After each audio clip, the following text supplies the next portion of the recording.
I'm back again. I was going to do my Broadway breakdown number 13, but I saw a movie today and felt I need to do a review about it. So I saw the movie 8th Grade today, and warning, spoilers ahead for this video. I will spoil it, and the movie is rated R, so I will be talking about some sensitive material. So if you're not comfortable and don't want to be spoiled, please turn it off now.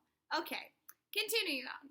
So, I did not know much about it going in. I just started hearing about it like a week ago when it came out, and everyone's like, so good, so real, everyone needs to see this, Oscar buzz, and I really like real films, like that kind of genre thing. I like realistic endings. It feels really important to me. That's one of the reasons where everyone like hated La La Land. I loved it because the ending was real. The only like real movie I really don't like was Boyhood, but that's a whole nother discussion another day. But I'm like, okay, I'll like this. So I went in this morning.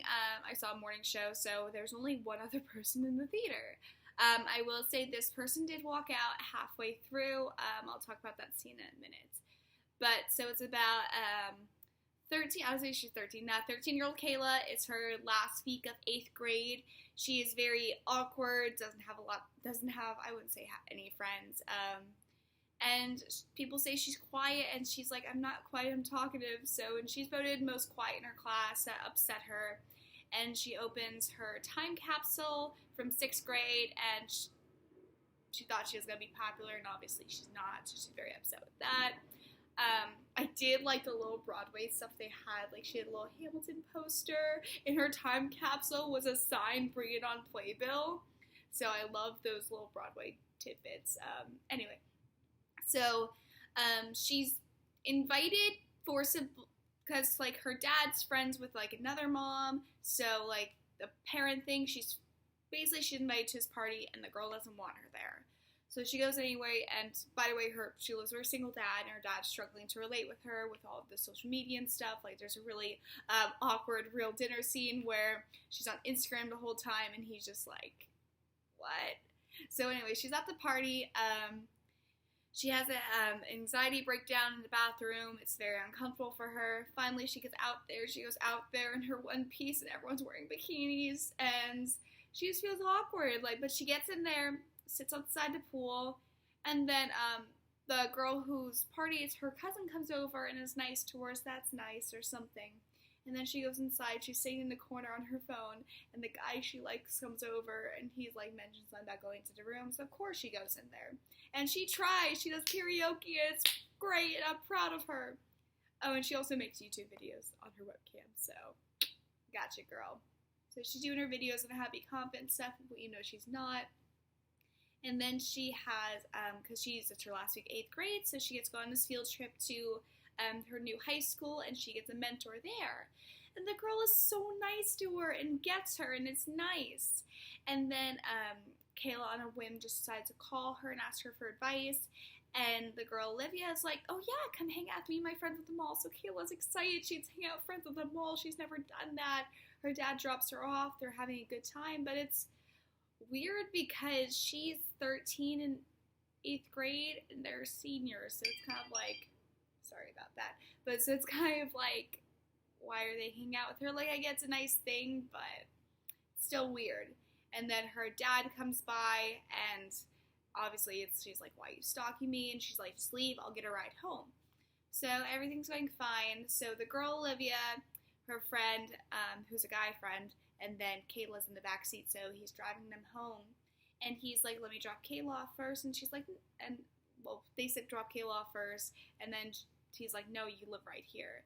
So he drops Olivia off. So 13-year-old girl alone in the car with a high school senior. It's not good. Obviously, he tries to pressure her into hooking up, and it's not good. It's sad. Luckily, it doesn't hit the rape side, so that's good. Luckily, she gets home safely. It's sad, yeah. And then she's trying to, and then next day she's trying to impress her crush. Turns out, he broke up with his last girlfriend because she didn't send nudes. It's like, these are 14-year-olds, Jesus. But anyway, and then so she's like, she hints that she has dirty pictures, no she doesn't, and he's intrigued, and it's a whole thing. So this is a scene where the guy walked out the theater because the guy she likes mentions blowjobs, so then she goes and Googles it, and then the guy walked out the theater. Anyway, so then luckily nothing happens, all is good, all is swell, and then she decides to be friends with the cousin that she met at the party. He messaged her on Instagram and they talk and it's nice. And he gets them a 20-pack chicken nugget to share with every sauce, and it's really cute and it's nice. She's making strides in the right direction. And then with the help of her dad, she burns her 6th grade time capsule. Stupid film, sorry. She burns her time capsule, and the thing that made me sad is, why did you burn that signed Bring It On playbill? Those were worth a lot of money. Anyway, so she burns it. She's like, I'm burning my hopes and dreams, and are you sad to have me as daughter? He's like, no, I'm proud of you. It's a nice thing. And then she decides to make a time capsule for herself to open in 4 years when she graduated high school. And it's nice, and you can see she's becoming more confident, making strides. So I liked it because it's like a hopeful ending, but it's not an ending, and I like those.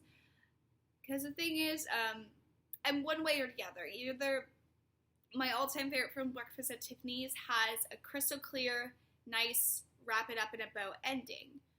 Whereas other films like La La Land, the ending is real and hits you. So I did really like the ending of 8th grade. I think it's a really good movie. I think it's important to see. I think like a lot of people who like the romantic comedies in life or like the blockbusters will not like it. It's not a mainstream film. Not a lot of dialogue, not a lot of characters. It's very much in the mind of her. So if you like realistic films or are okay being inside the mind of a 13-year-old girl, then definitely it's great. But yeah, so overall I think 8th Grade's a good film. I can definitely see it getting award buzz. I don't see it winning though, because I think a lot of things will beat it. It's going to be a heavy season between Star Wars Born and all the other good stuff, so definitely. But 8th Grade's a good film. I highly recommend it, so go ahead and watch it.